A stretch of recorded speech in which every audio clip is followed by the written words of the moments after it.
asemangwa imakondera usemaingira ungole mashanga ibakwa usemainga la stoningaya usemakenga. Bon, là je vais vous montrer une technique que j'utilise moi-même beaucoup, à savoir le leg drag. Sachant qu'on peut faire dans toutes les positions, là je vais vous montrer d'une certaine position à partir de la tornado.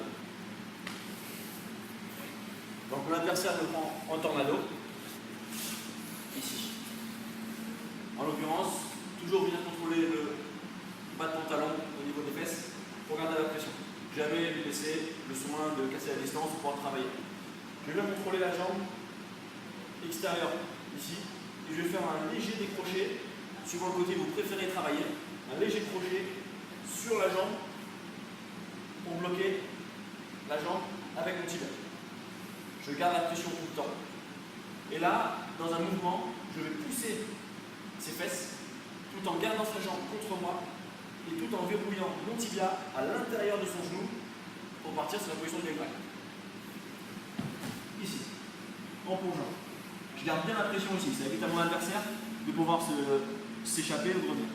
À partir de cette position-là, je lâche le pantalon pour venir récupérer le col du kimono tout en verrouillant bien mon coude à l'intérieur.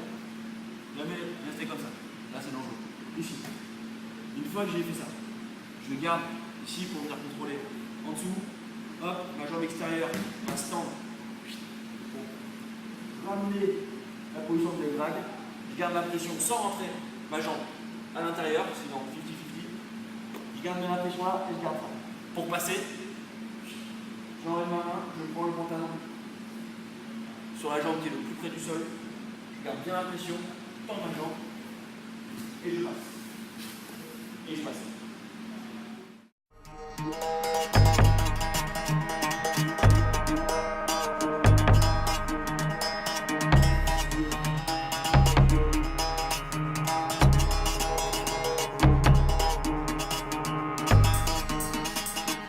C'est makwale, on est makwado shango, makolobo.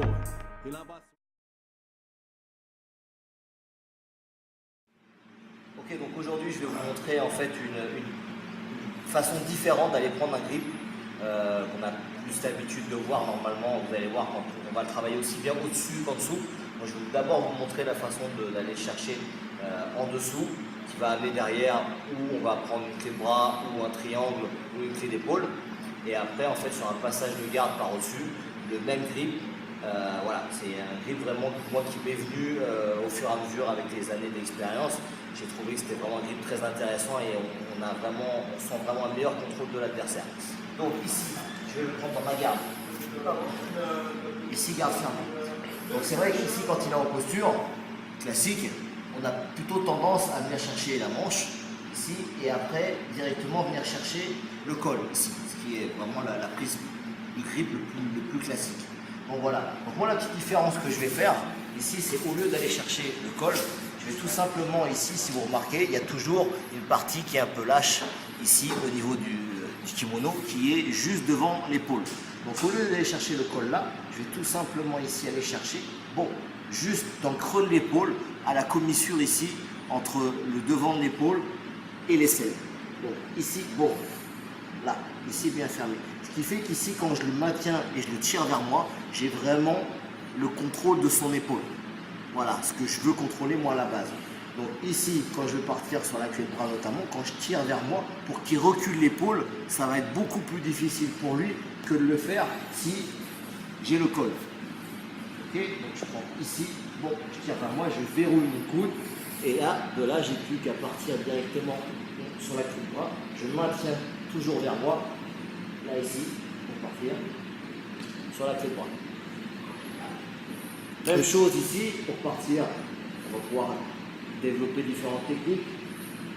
Ici, toujours ce contrôle ici, je vais partir garde ouverte, ouvrir pour partir plus facilement sur un triangle. On va toujours tirer vers soi.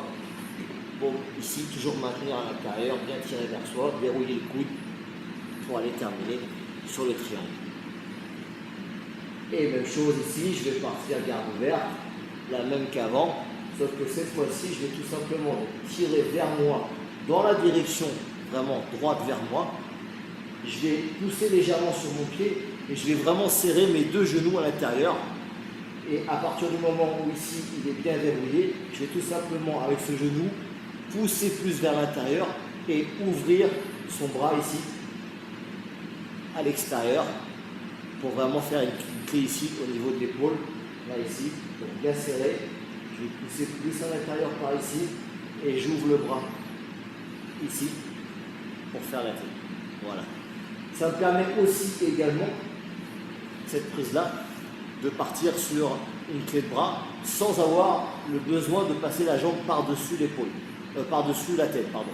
Donc ici, quand je suis là, bon, quand j'arrive ici sur le côté, il arrive très fréquemment que la personne baisse bien la tête, ici, pour me gérer, pour que je n'arrive pas à passer la jambe par-dessus. Donc à ce moment-là, qu'est-ce que je fais? J'ai juste besoin de fermer du même côté sur l'épaule. Ok, je ferme bien ici. Et là, j'ai juste à monter directement pour finir sur la clé de bras.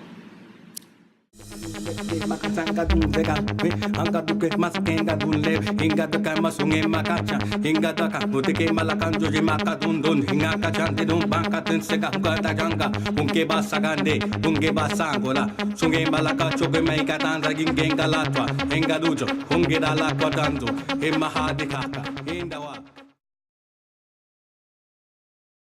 Ici, je vais vous montrer rapidement, voilà, comme je vous expliquais tout à l'heure, sur le grip où on vient intervenir ici sur le creux d'épaule, la même chose quand on est au-dessus sur un passage de garde. Donc ici, je suis en demi-garde, bon, donc il a réussi à reprendre là, et souvent ce qui arrive, voilà, c'est qu'il se met bien sur le côté. Donc moi, généralement, pour le remettre sur le dos, justement, souvent, on a tendance à vouloir venir prendre le col, la même chose, et de repousser. On a beaucoup plus de mal à le faire. Donc vous venez prendre de la même manière que quand j'étais en dessous, donc ici, toujours pareil. On vient prendre ici au niveau de la manche, on va tirer la manche et pousser bon, ici au niveau de l'épaule. Donc on a là le point qui est légèrement, on va dire vraiment au début de l'aisselle sous l'aisselle. Donc ici, si je pousse, je tire ici, pour l'adversaire, c'est quasi impossible de se remettre sur le côté. Et avec cette position-là et ce grip-là très important, ça va être très facile pour moi de glisser pour finir mon passage.